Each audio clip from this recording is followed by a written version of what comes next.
Makassar Interfood yang merupakan event terakhir Dinas Pariwisata untuk 2018 menghadirkan sejumlah komunitas kuliner.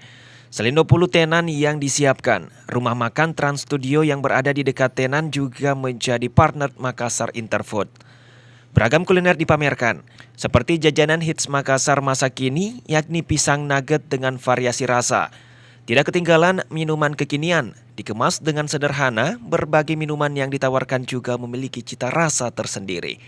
Kepala Dinas Pariwisata Kota Makassar, Rusmayani Majid menyebutkan, melihat ketertarikan komunitas akan kuliner membuat Dinas Pariwisata menggelar Makassar Interfood. Hal ini sebagai ruang bagi para komunitas memamerkan hasil karyanya dalam kuliner.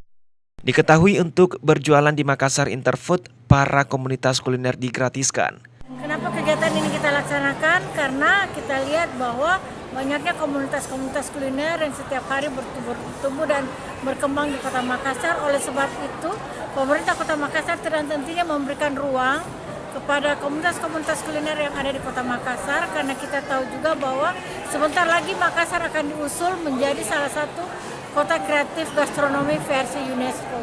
Oleh sebab itu,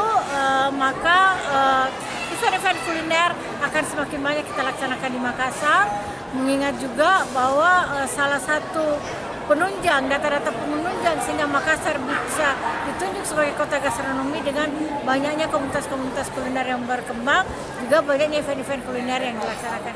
Event Makassar Interfood akan berlangsung selama 2 hari, yakni 23 hingga 24 November 2018.